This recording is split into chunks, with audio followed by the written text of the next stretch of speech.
జనవరి news కి స్వాగతం. ముందుగా ముఖ్యాంశాలు బులెటిన్ లో బ్రేక్ తీసుకుందాం.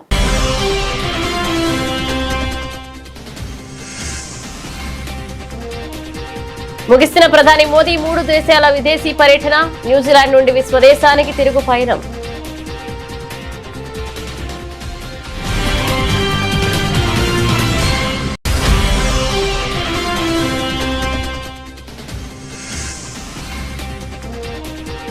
ఉపాధి కల్పనకు మార్కెట్ ఎంతో కీలకం. డెహ్రాడూన్ వేదికగా కేంద్ర మంత్రి కిరణ్ రిజిజు కీలక వ్యాఖ్యలు.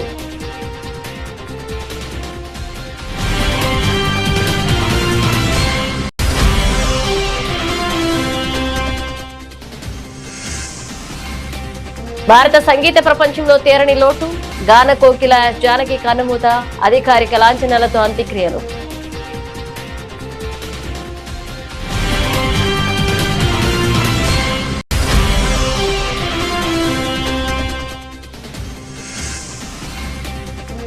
తమిళనాడు రాజకీయాల్లో సరికొత్త అలజడి. వీధి లీడర్స్ తొలి కాన్ఫరెన్స్ కోసం కోయంబత్తూరుకు అన్నమలై.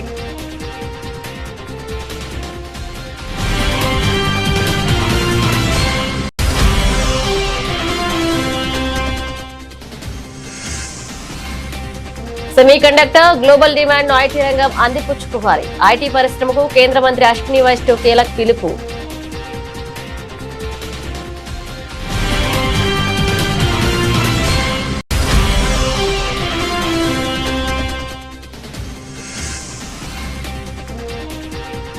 రేపు గోదావరి జిల్లాలో సీఎం చంద్రబాబు పర్యటన. ముఖ్యమంత్రి పర్యటన ఏర్పాట్లపై ఎమ్మెల్యే బండారు సమీక్ష.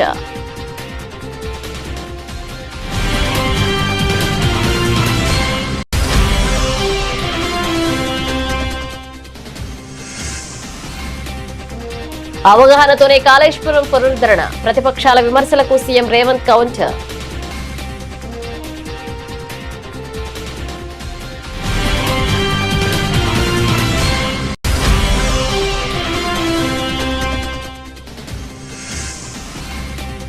జగన్ విజయ్ లాగా కొత్త పార్టీ పెట్టి చంద్రబాబు సీఎం కాలేదు. వెన్నుపోటు రాజకీయాలపై పేర్ని నాని సంచలన వ్యాఖ్యలు.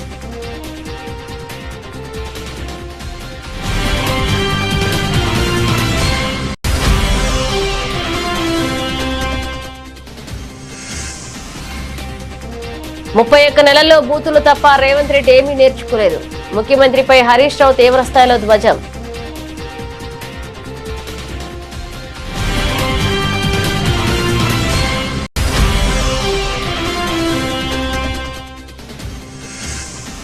కోర్టులో విచారణ పెండింగ్ లో ఉండగానే బుల్డోజర్ల. ప్రభుత్వ భూసేకరణపై వైఎస్ఆర్సీపీ లీగల్ సెల్ తీవ్ర ఆగ్రహం.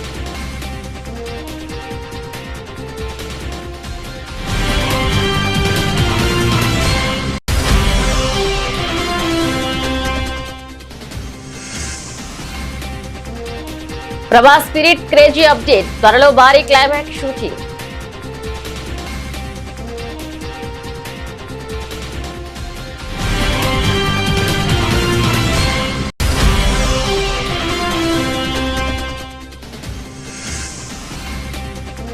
ఆకాశమే హద్దుగా పసిడి పరుగులు. అంతర్జాతీయ భౌగోళిక కారణాలతో భారీగా పెరుగుతున్న బంగారం ధరలు.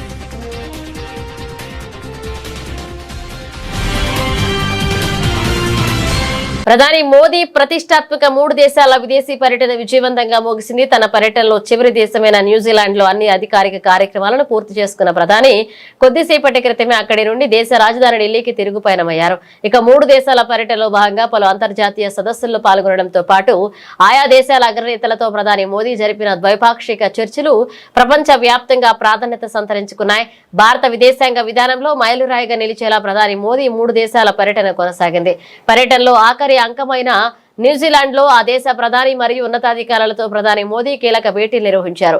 ఇరు దేశాల మధ్య వాణిజ్యం, సాంకేతికత, రక్షణ రంగాలతో పాటు విద్యా, సాంస్కృతిక బృందాల సంబంధాలను మరింత బలోపేతం చేసుకునేలాగా పలు కీలక ఒప్పందాలపై చర్చలు జరిపారు. అలాగే అక్కడ స్థిరపడిన ప్రవాస భారతీయులు ఏర్పాటు చేసిన ప్రత్యేక కార్యక్రమంలో పాల్గొని వారికి దిశానిర్దేశం చేశారు. న్యూజిలాండ్ పర్యటనను ముగించుకుని విమానాశ్రయానికి చేరుకున్న ప్రధాని అక్కడి ప్రభుత్వం ఘనంగా వీడ్కోలు పలికింది. దేశంలో ఉపాధి కల్పన, స్థానిక ఉత్పత్తుల అభివృద్ధిపై కేంద్ర ప్రభుత్వం ప్రత్యేక దృష్టి సారించింది. ఉత్తరాఖండ్ రాజధాని డెహ్రాడూన్ లో జరిగిన ఓ ప్రత్యేక కార్యక్రమంలో పాల్గొన్న కేంద్ర న్యాయశాఖ మంత్రి కిరణ్ రిజిజు మార్కెట్ ప్రాధాన్యతపై కీలక వ్యాఖ్యలు చేశారు. ఇక సమాజంలో సరికొత్త ఉపాధి అవకాశాలను సృష్టించడానికి మరియు నిరుద్యోగతను తగ్గించడానికి ఒక పటిష్టమైన మార్కెట్ వ్యవస్థ ఎంతో అవసరమని ఆయన స్పష్టం చేశారు. ముఖ్యంగా ఉత్తరాఖండ్ రాష్ట్రానికి చెందిన అద్భుతమైన సాంప్రదాయ ఉత్పత్తులకు సరైన మార్కెటింగ్ సౌకర్యం కల్పిస్తే అది స్థానిక యువతకు పెద్ద ఎత్తున ఉపాధిని అందిస్తుందని మంత్రి పేర్కొన్నారు.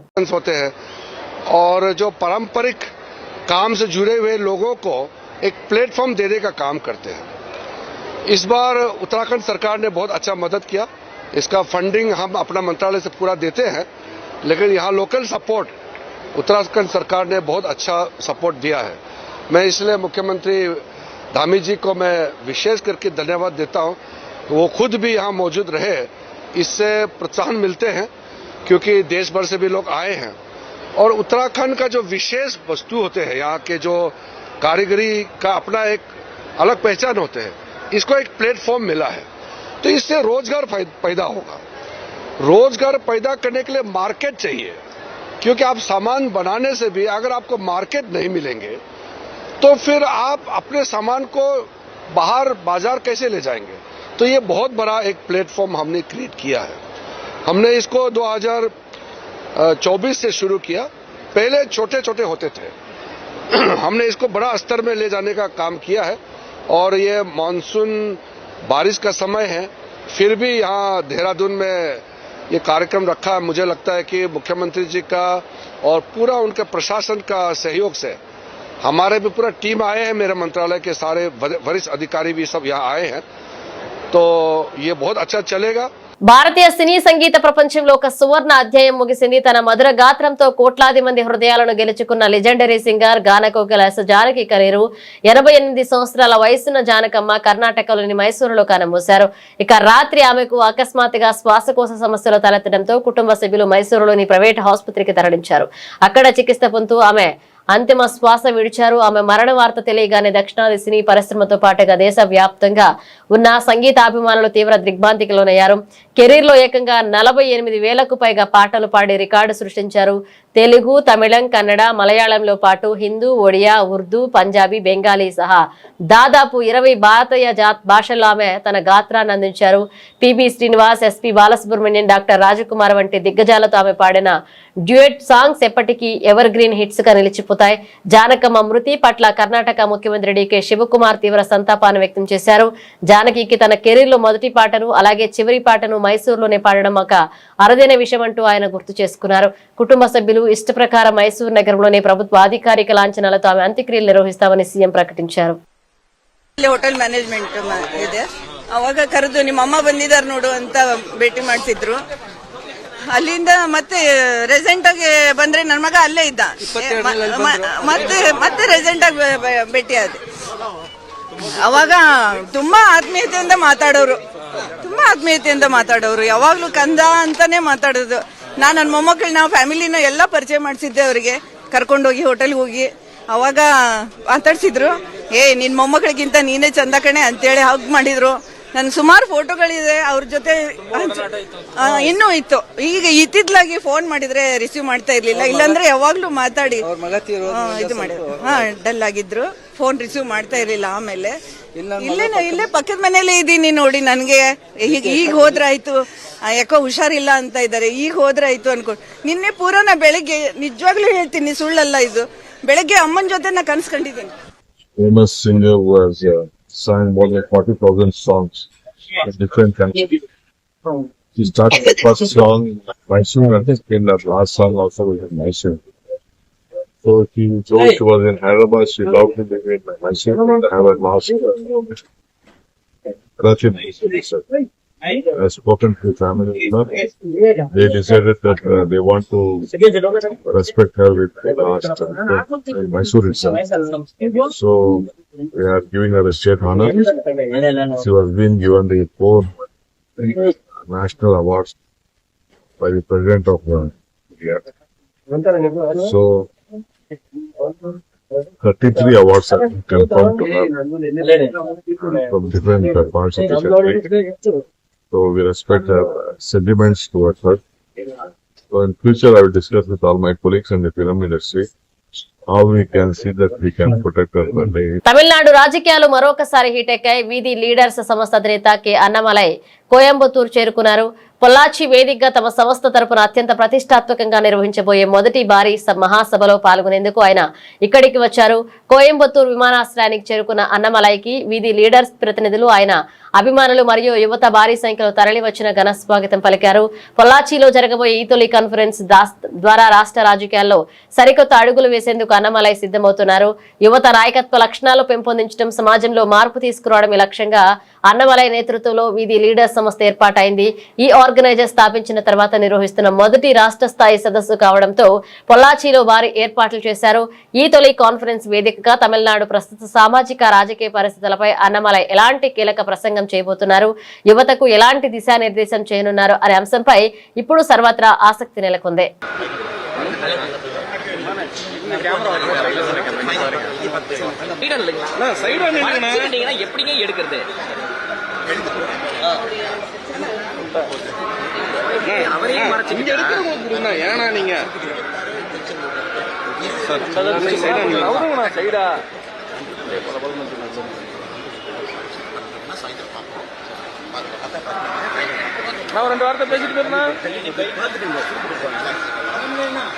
ప్రపంచ వ్యాప్తంగా దూసుకుపోతున్న ఆర్టిఫిషియల్ ఇంటెలిజెన్స్ పరివర్తనను భారత్ అనుకూలంగా మార్చుకోవాలని కేంద్ర ఎలక్ట్రానిక్స్ మరియు ఐటీ శాఖ మంత్రి అశ్విని వైష్ణవ్ పిలుపునిచ్చారు. ఐటీ పరిశ్రమ ప్రతినిధులతో జరిగిన ఈ ముఖ్యమైన సదస్సులో ఆయన మాట్లాడుతూ ఏఐ విప్లవం కారణంగా అంతర్జాతీయంగా సెమీకండక్టర్లకు అపారమైన డిమాండ్ ఏర్పడిందని, ఈ గోల్డెన్ ఛాన్స్ ను భారతీయ ఐటీ రంగం పూర్తిగా వాడుకోవాలని సూచించారు. టెక్నాలజీ రంగంలో వస్తున్న ఈ చారిత్రాత్మక మార్పుల మధ్య గ్లోబల్ మార్కెట్ లో డిజైన్, మ్యానుఫ్యాక్చరింగ్ మరియు సప్లై చైన్ లో భారతదేశాన్ని ఒక అగ్రగామిగా నిలబెట్టేందుకు ఐటీ పరిశ్రమ మరింత చొరవ చూపాలని మంత్రి ఆకాంక్షించారు. Railway products manufacturer and exporter in the recent times, following Honorable Prime Minister Shri Narendra Modi ji's Make in India program, many of the railway components, especially the complex electronics and the propulsion systems, which are the heart of any railway system, these are now designed in India, manufactured in India, and exported to countries like France, Germany, Switzerland, Italy, Poland, US, and now even Japan. So this is a major achievement for our country, and the quality of many of these components has come out to be really world class, and that is the only way to establish our country in the global market. Making sure that the design focus is there, quality focus is there, and whatever supply chain is there, that supply chain should be properly aligned with the quality goals. That is the way we are working. Today morning we also had a very good round table with the IT industry, where we focused on the way semiconductor industry is growing in India and that huge demand for semiconductor design. That demand, how the IT industry can fill up, especially when the AI transition is happening. So during that AI transition, we have to look at the new opportunities. So new opportunities are coming in AI, new opportunities are coming in AI solutions, which is AI application based products, and in semiconductor design and in other electronics design areas. So this is what the IT industry has taken a proper cognizance of this. They will be working with the IT, they will be working with the semiconductor industry to make sure that new opportunities come for the students. And as you are aware, we have provided the world's latest EDA tools to 315 universities in the country, so that students can learn the semiconductor design in real practical way, not theoretical way, but real practical way. And the results have been very good. More than 70,000 students have been trained so far, and they are getting good opportunities. So today that IT industry thing also worked out well. Godavari delta అభివృద్ధి, రైతాంగ సంక్షేమానికి ముఖ్యమంత్రి చంద్రబాబు నాయుడు చేపడుతున్న కార్యక్రమాలు చారిత్రాత్మకమని, ఈ నెల 13న జరిగే CM పర్యటనను విజయవంతం చేయాలని కొత్తపేట ఎమ్మెల్యే బండారు సత్యానందరావు పిలుపునిచ్చారు. ఇక ఆదివారం రావులపాలెంలోని క్యాంప్ కార్యాలయంలో నిర్వహించిన మీడియా సమావేశంలో ఆయన మాట్లాడారు. గోదావరి డెల్టాకు జీవనాడి లాంటి సరార్దర్ కాటన్, ధవళేశ్వరం బ్యారేజీ గేట్లు మరమ్మతులు మరి పూర్తిగా బ్యారేజీని బాగా పనిచేసేలా చేయాలనే ఆలోచనతోటి జీవనాడి లాంటి ధవళేశ్వరం బ్యారేజీ ఆధునీకరణ పనులు చేపట్టడానికి చంద్రబాబు నాయుడు గారు రేపు కొత్తపేట నియోజకవర్గం బొబ్బర్లంక గ్రామం వద్ద ఉన్న పిచ్చుకలంకలో రైతులతో ముఖాముఖి కార్యక్రమం, బ్యారేజీ గేట్ల యొక్క మరమ్మతులో ప్రారంభ కార్యక్రమం చేపట్టడం చాలా అభినందనీయమైన విషయంగా తెలియజేస్తూ ఉన్నాను. ఇది గోదావరి డెల్టా రైతాంగానికి, సెంట్రల్ డెల్టా, కోనసీమ ప్రాంతం, ఈస్టర్న్ డెల్టా, వెస్టర్న్ డెల్టా, ఉభయ గోదావరి జిల్లాల్లోని 10.5 లక్షల ఎకరాల భూములకు సాగునీరు అందివ్వడానికి కానీ, మురుగునీరు పారుదల వ్యవస్థనే ఉపయోగపడడానికి కానీ ఈ యొక్క కార్యక్రమం ఎంతో దోహదపడుతుందని తెలియజేస్తూ ఉన్నాను.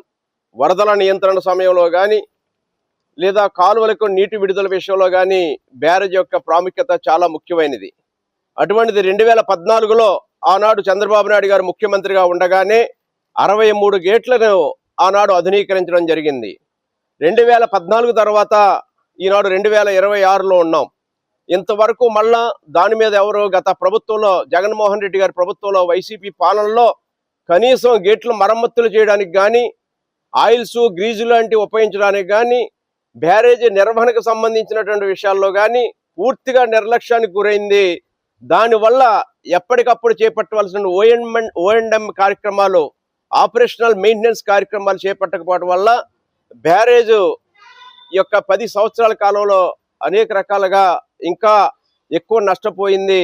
ఈనాడు వాటన్నిటిని కూడా సత్వరం భవిష్యత్తులో ఇబ్బందులు. రాష్ట్రంలో కాళేశ్వరం సహా ఇతర సాగునీటి ప్రాజెక్టుల పునరుద్ధరణపై ముఖ్యమంత్రి రేవంత్ రెడ్డి కీలక స్పష్టత ఇచ్చారు. హెచ్ఆర్డీఏలో బోధి పెవిలియన్ లో నిర్వహించిన మీడియా సమావేశంలో మాట్లాడిన ఆయన ప్రాజెక్టుల పునరుద్ధరణ విషయంలో ప్రభుత్వం అత్యంత బాధ్యతాయుతంగా శాస్త్రీయంగా ముందుకెళ్తుందని స్పష్టం చేశారు. ప్రాజెక్టుల భద్రత పునరుద్ధరణ కోసం ఏర్పాటు చేసిన అంతర్జాతీయ, జాతీయ స్థాయి నిపుణుల కమిటీలతో పాటుగా నేషనల్ డ్యామ్ సేఫ్టీ అథారిటీ ఇచ్చిన సిఫారసులను, సూచనలను రాష్ట్ర ప్రభుత్వం తూచా తప్పకుండా పాటిస్తుందన్నారు సీఎం రేవంత్ రెడ్డి. ఈ ఫైనల్ రిపోర్టు 365 పేజీలు ఉంది టోటల్ గా. ఈ 365 పేజీలలో ప్రతి పేజీలో ఉంది. నేను కొంత సారాంశం చెప్తా, మీకు ఈ కాపీలను కూడా మీకు అందజేస్తా. ఫైనల్ రిపోర్ట్ 24 ఏప్రిల్ 2025 నాడు ఫైనల్ రిపోర్ట్ ఇచ్చారు. వివిధ పరీక్షలు క్షేత్రస్థాయిలో నిపుణులు పరిశీలించిన అనంతరం ఎన్డీఎస్ఏ తుది నివేదిక ఇచ్చింది. అందులో మేడిగడ్డ, అన్నారం, సుందిల్ల బ్యారేజు నీటి నిల్వకు అనుకూలం కావని తేల్చి చెప్పింది. పేజీ నెంబర్ 346 పేజీలో మేడిగడ్డ బ్యారేజ్ 7వ బ్లాక్ నష్టం వల్ల బ్యారేజ్ నుంచి నీటి మళ్లింపు పనికి రాకుండా పోయింది. ఈ నివేదికలో 346 పేజీల స్పష్టంగా 7th బ్లాక్ డ్యామేజ్ అవ్వడం వల్ల నీటిని నింపడం గాని, నీటిని మళ్లించడం గాని కుదరదు. దీనివల్ల మొత్తం ఎంటైర్ మేడిగడ్డ బ్యారేజ్ దెబ్బతిన్నదని చెప్పింది. 352 పేజీలో అన్నారం బ్యారేజ్ తీవ్రంగా దెబ్బతిన్నది, నీటి మళ్లింపు సురక్షితం కాదని చెప్పింది. 356 పేజీలో సుందిల్ల బ్యారేజ్ తీవ్రంగా దెబ్బతిన్నందున నీటిని మళ్లించడం సురక్షితం కాదని చెప్పింది. ఫైనల్ గా ఎగ్జిక్యూటివ్ సమ్మరీలో 17th పాయింట్ 3 బ్యారేజీలు తీవ్ర నష్టాలను క్రోడీకరించింది. సమగ్ర పునరుద్ధరణ డిజైన్ అవసరమని స్పష్టం చేసింది. మొత్తం బ్యారేజ్ పటిష్టత, భద్రతపై సమగ్ర అంచనా వేసి ఇప్పుడున్న దుస్థితిని అరికట్టడానికి తక్షణ స్థిరీకరణ చర్యలను కూడా సిఫార్సు చేసింది ఇందులోనే. అంటే దీన్ని 3 బ్యారేజీలు నీళ్లు నింపడానికి కుదరదు. ఈ బ్యారేజీల నిర్మాణంలో చాలా లోపాలు ఉన్నాయి. వీటిని సరిదిద్దడానికి కూడా వాళ్ళు ఒక స్ట్రక్చరల్ గా సజెషన్స్ ఇచ్చారు. ఏ విధంగా నిపుణులు అపాయింట్ చేయాలి, ఏ సంస్థలతో భూసార పరీక్షలు చేయించాలి, ఏ సంస్థల ద్వారా ఈ ప్రాజెక్టు యొక్క నాణ్యతను ఏ రకంగా చేయాలనో వాళ్ళు కంప్లీట్ గా ఇచ్చారు. చివరిగా ఇంకే మాట అన్నారు, పునరుద్ధరణ డిజైన్లు, రిపేర్లు, ఇతర పనులన్నీ ఎన్డీఎస్ఏ లేదా సిడబ్ల్యూసి రాష్ట్ర రాజకీయాల్లో కూటమి ప్రభుత్వం మరియు వైఎస్ఆర్సీపీ నేతల మధ్య మాటల యుద్ధం ముదిరింది. గత చరిత్రను వైస్రాయ్ హోటల్ ఎపిసోడ్ ను గుర్తు చేస్తూ వైఎస్ఆర్ కాంగ్రెస్ పార్టీ సీనియర్ నేత మాజీ మంత్రి పేర్ని నాని ముఖ్యమంత్రి చంద్రబాబుపై తీవ్రస్థాయిలో విరుచుకుపడ్డారు. తెలుగుదేశం పార్టీ వ్యవస్థాపకులు నందమూరి తారక రామారావు గారిని గద్దెదించిన వైనంపై పేర్ని నాని వరుస ప్రశ్నల వర్షం కురిపించారు. చంద్రబాబు ఏనాడు సొంతంగా పార్టీ పెట్టి అధికారంలోకి రాలేదని, నాడు ఎన్టీఆర్ ను పక్కన పెట్టే ముఖ్యమంత్రి ఎలా అయ్యారంటూ సంచలన ఆరోపణలు గుప్పించారు. ఈయన పట్ల చిన్నగా మాట్లాడతాను. మీరు జగన్మోహన్ రెడ్డి గారు తల్లిని ఓట్ల కోసం ఏం చేస్తారు,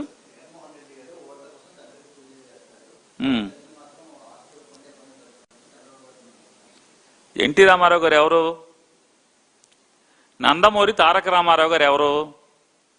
ఎలా ముఖ్యమంత్రిగా 94వ సంవత్సరంలో ముఖ్యమంత్రిగా అయినటువంటి ఆయన సుమారుగా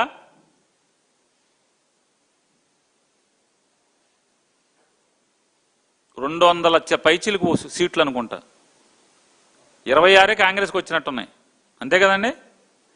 అంటే మిగతా ఆయన 270 సీట్లు ఆయనకే దాదాపుగా ఆయనకే వచ్చేసినట్టున్నాయి, ఏదో ఎంఐఎం కొంత తప్పితే. అంటే సుమారుగా 250 సీట్లతో గెలిచాడు ఆయన నందమూరి తారక రామారావు గారు. ఎట్టా పడిపోయాడు?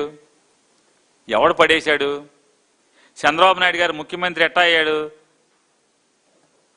జగన్ గారు లాగా, లేకపోతే తమిళనాడు విజయ్ లాగా కొత్తగా పార్టీ పెట్టి, మన కేజ్రీవాల్ లాగా ఏమైనా పార్టీ పెట్టి సీఎం అయ్యాడా? ఎట్టా సీఎం అయ్యాడు? రామారావు గారు నీచుడు ఎట్టా అయ్యాడు? రామారావు గారు ఎట్లా పనికిరానోడు అయ్యాడు? ఎందుకు పడేశారు? రామారావు గారు బ్యాంక్ అకౌంట్లన్నీ ఎందుకు కోర్టులో సీజ్ చేసి ఆ అకౌంట్లన్నీ లాక్కున్నారు? బసవతారకం హాస్పిటల్ ఎవరిదది? వీళ్ళెట్ట లాక్కున్నారు? నారా చంద్రబాబు నాయుడుకి ఏంటి సంబంధం? ఇప్పుడు కాదు, రామారావు గారు బతికుండంగా మాట్లాడుతున్నా. ఇవాళంటే కోడలు చేసుకున్నారు కాబట్టి ఇచ్చేసి మా ఇయ్యం కూడా ఉన్నాడని చెప్తాడు. ఇవాళ సోకు కాదు, ఆ రోజున ఎందుకు రామారావు గారి పార్టీని లాక్కున్నారు, పదవి లాక్కున్నారు? ఏమైందని అడుగుతున్నాను. ఇవాళ దండెందుకు వేస్తున్నారు? ఆ రోజు రామారావు గారిని పడేసిన కొత్తలో తెలుగుదేశం పార్టీ ఆఫీసులో రామారావు గారి ఫోటోలు లేకుండా ఎందుకు పోయినాయి? ఆఖరికి తెలుగుదేశం పార్టీ సభ్యత్వ పుస్తకాల మీద కూడా రామారావు బొమ్మ లేకుండా ఎందుకు పోయింది? రాష్ట్రంలో కాళేశ్వరం ప్రాజెక్టు రీడిజైనింగ్ నిర్వహణపై అధికార కాంగ్రెస్ ప్రతిపక్ష బీఆర్ఎస్ మధ్య పొలిటికల్ వార్ పీక్స్ కు చేరింది. ముఖ్యమంత్రి రేవంత్ రెడ్డిపై బీఆర్ఎస్ సీనియర్ నేత మాజీ మంత్రి హరీష్ రావు తీవ్ర స్థాయిలో విరుచుకుపడ్డారు. రేవంత్ రెడ్డి అధికారంలోకి వచ్చి ఇన్ని నెలలు గడుస్తున్నా బూతులు మాట్లాడడం తప్ప ప్రాజెక్టులపై కనీస అవగాహన విషయం నేర్చుకోలేదని దుయ్యబడ్డారు. కాళేశ్వరం ప్రాజెక్టు సాంకేతికతపై సీఎం చేస్తున్న వ్యాఖ్యలు ఆయన అజ్ఞానాన్ని సూచిస్తున్నాయంటూ హరీష్ ఎద్దేవా చేశారు. మేడిగడ్డ గేట్లు మూయకుండా కన్నేపల్లి దగ్గర నీటిని ఎట్లా ఎత్తుతావు అని మాట్లాడతాడు. నాకు జాలి కలుగుతుంది నేను చూస్తుంటే. ముఖ్యమంత్రిగా నువ్వు 31 నెలలు పూర్తి చేసుకున్నా కన్నేపల్లి పంప్ హౌస్ నుంచి మేడిగడ్డ బ్యారేజ్ గేట్లు మూయకుండా నీళ్లు ఎలా ఎత్తాలో కూడా అవగాహన నువ్వు పెంచుకోవడం మీద నేను చూస్తే నాకు జాలేస్తూ ఉంది. ఇన్ఫ్యాక్ట్ మీరు నిన్న గమనించిందో లేదో, ఈయన మాట్లాడగానే ఉత్తమ్ కుమార్ రెడ్డి మైక్ తీసుకున్నాడు మధ్యలో. ఈయన తప్పు మాట్లాడిండని ఉత్తమ్ కుమార్ రెడ్డికి బుర్ర వెలిగింది. మధ్యలో ఆయన మైక్ తీసుకొని ఉత్తమ్ కుమార్ రెడ్డి గారు ఈయన తప్పును సరిచేసే ప్రయత్నం చేసిండు. అందుకే నేను జాలి కలుగుతుంది రేవంత్ రెడ్డి మీద అన్న.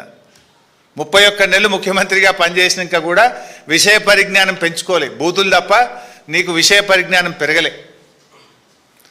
ఆయన ఉత్తమ్ కుమార్ రెడ్డి గారు నిన్న మైక్ తీసుకొని మధ్యలో రేవంత్ రెడ్డి తప్పు మాట్లాడంగానే అఫ్కోర్స్ ఫ్రీ ఫ్లోలో కూడా కన్నెపల్లి మోటార్లు ఎత్తుతాం, కన్నెపల్లి మోటార్లు స్టార్ట్ చేస్తాం, నీళ్ళు ఎత్తుతాం, కానీ మరి మీద అన్నారం సుందిల గేట్లు ముయ్యాలి కదా అని ఆయన సరి చేసే ప్రయత్నం చేసిండు. ఇప్పుడు విషయం సింపుల్. 93.5 మీటర్ల ఎత్తులో కన్నెపల్లి పంప్ హౌస్ మోటార్లు నడుస్తాయి. గోదావరిలో 1,00,000 క్యూసెక్కుల వరద పోతా ఉంది.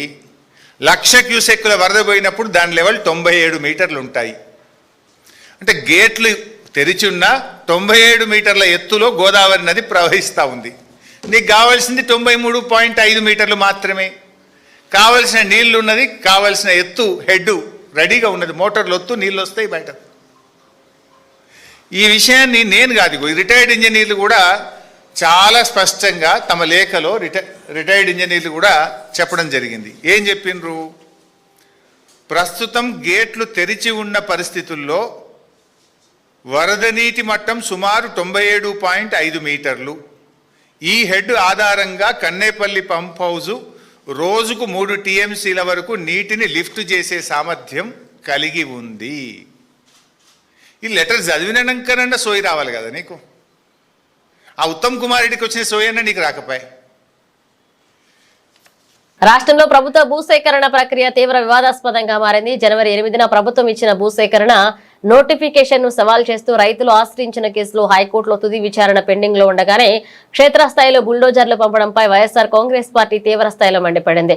ప్రభుత్వ చర్యలు పూర్తిగా న్యాయ విరుద్ధమని, రైతులను బెదిరించి భూములు లాక్కుంటుందని YSRCP state legal cell president N Manohar Reddy సంచలన ఆరోపణలు చేశారు. ఈ సేకరణ ప్రక్రియలో నిబంధనలు ఎలా తొంగలో తొక్కారో ఆయన లీగల్ పాయింట్లతో సహా మీడియా ముందు ఎండగట్టారు. కొద్దిపాటి భూమిని, దానిపైన ఆధారపడుతున్న కుటుంబాలను, అదే భూమిలో పంట పండించుకొని తమ పిల్లలు చదివించుకుంటున్న భూమిని లాక్కోవడం అనేది అత్యంత దుర్మార్గమైన విషయం. పంట సాగులో ఉండగానే చూసాం, నిన్న జొన్న తోటలు ఉన్నాయి, అరటి చెట్లు ఉన్నాయి. అవి సాగులో ఉండగానే బుల్డోజర్లను పెట్టి, వందల మందిని పోలీసులను పెట్టి రైతులను ఈడ్ చేసి వాటిని ధ్వంసం చేస్తుంటే వాళ్ళ ఆర్తనాదాలు ఎంత భయంకరంగా ఉన్నాయో నిన్న మనం చూసాం. ఒకసారి ఆ వీడియోలు మరోసారి చూద్దాం.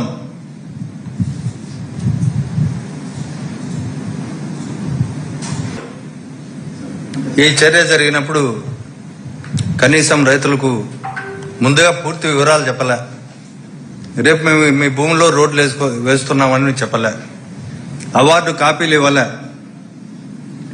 ఏ భూమి ఎంత ధరకు నిర్ణయించారో చెప్పలే. పంటలకు ఎంత పరిహారం ఇస్తారో కూడా చెప్పలే. రైతులను కోర్టులను ఆశ్రయిస్తారేమనే ఉద్దేశంతో వర్కింగ్ డేస్ లో కాకుండా శని ఆదివారాలను ఎంచుకొని శనివారం మొదలుపెట్టి ఇప్పటికే అక్కడ రోడ్లు కంప్లీట్ చేస్తున్న పరిస్థితి, పోలీసు బలగాలను ఉపయోగించుకొని. ఇది పక్కా వ్యూహంతోనే చేశారు, శని ఆదివారాలను ఎంచుకోవడం. కాబట్టి ఇది చట్టబద్ధమైన భూసేకరణ లేక వీకెండ్ చూసుకొని ప్రభుత్వం చేసిన భూ కబ్జానా అనేది మనం చూసుకోవాలి. ఇంకొక తమాషా విషయం ఏమంటే, అసలు చాలా సీరియస్ గా ఉన్న విషయం,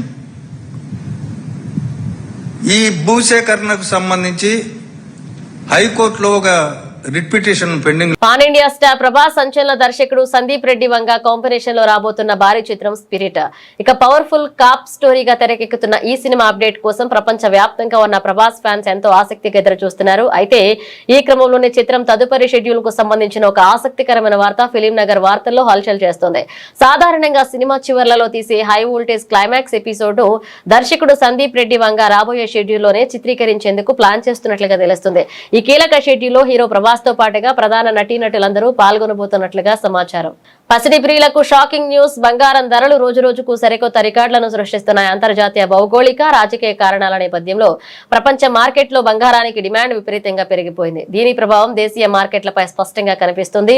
తెలుగు రాష్ట్రాల్లోని ప్రధాన నగరాలైన హైదరాబాద్, విజయవాడలలో బంగారం ధరలు ఆకాశాన్ని తాకుతున్నాయి. తాజాగా గుడ్ రిటర్న్స్ వెబ్సైట్ అందించిన వివరాల ప్రకారం ఆదివారం ఉదయం మార్కెట్ ప్రారంభ సమయానికి పసిడి ధరలు ఏ స్థాయిలో ఉన్నాయో ఇప్పుడు చూద్దాం. గ్లోబల్ మార్కెట్ లో చోటు చేసుకుంటున్న పరిణామాల వల్ల సురక్షిత పెట్టుబడులే భావించే బంగారం వైపు ఇన్వెస్టర్లు మొగ్గు చూపుతున్నారు. ఫలితంగా ఆదివారం ఉదయం 6 గంటల సమయానికి హైదరాబాద్, విజయవాడ మార్కెట్లలో 24 క్యారెట్ల 10 గ్రాముల స్వచ్ఛమైన పసిడి ధర ఏకంగా 1,44,330 రూపాయలుగా నమోదైంది. మరోవైపు సామాన్యులు ఎక్కువగా కొనుగోలు చేసే 22 క్యారెట్ల 10 గ్రాముల బంగారం ధర, ఆర్నమెంటల్ బంగారం ధర 1,32,300 రూపాయల వద్ద కొనసాగుతుంది. వెండి ధరలు కూడా ఇదే బాటలో పయనిస్తున్నాయి. బులెటిన్ ముగించే ముందు హెడ్లైన్స్ మరోసారి.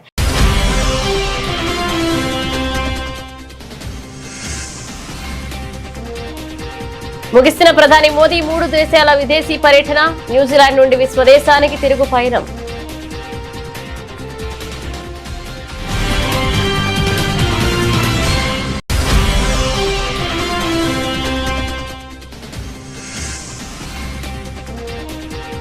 ఉపాధి కల్పనకు మార్కెట్ ఎంతో కీలకం. డెహ్రాడూన్ వేదికగా కేంద్ర మంత్రి కిరణ్ రిజిజు కీలక వ్యాఖ్యలు.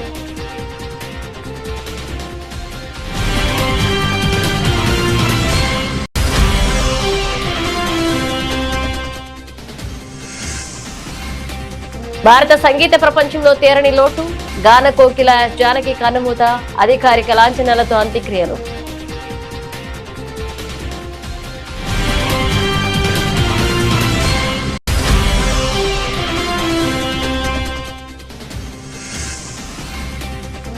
తమిళనాడు రాజకీయాల్లో సరికొత్త అలజడి. వీధి లీడర్స్ తొలి కాన్ఫరెన్స్ కోసం కోయంబత్తూరుకు అన్నమలై.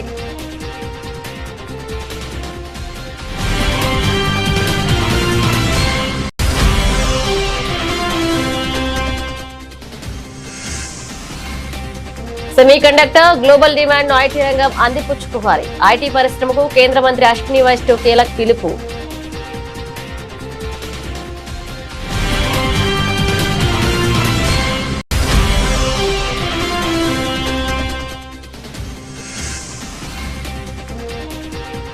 రేపు గోదావరి జిల్లాలో సీఎం చంద్రబాబు పర్యటన. ముఖ్యమంత్రి పర్యటన ఏర్పాట్లపై ఎమ్మెల్యే బండారు సమీక్ష.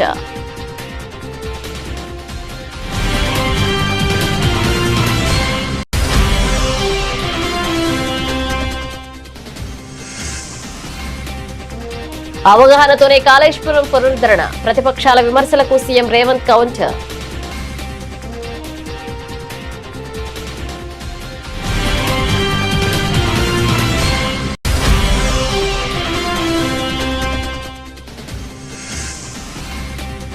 జగన్ విజయ్ లాగా కొత్త పార్టీ పెట్టి చంద్రబాబు సీఎం కాలేదు. వెన్నుపోటు రాజకీయాలపై పేర్ని నాని సంచలన వ్యాఖ్యలు.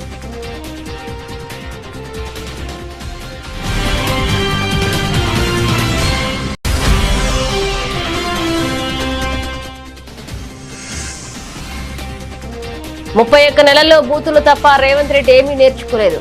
ముఖ్యమంత్రిపై హరీష్ రావు తీవ్రస్థాయిలో ధ్వజం.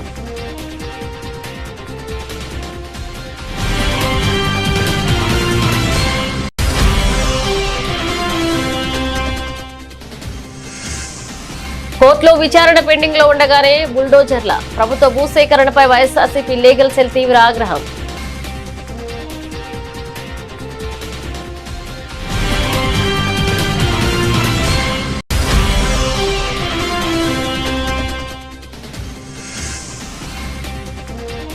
Prabhas spirit crazy update. త్వరలో భారీ క్లైమాక్స్ షూటింగ్.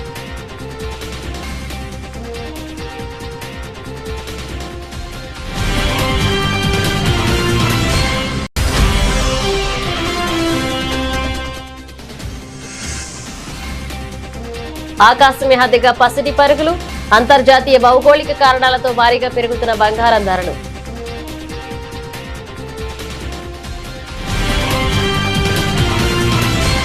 ఇవి బులెటిన్ అప్డేట్స్. మరిన్ని అప్డేట్స్ తో మళ్ళీ కలుద్దాం.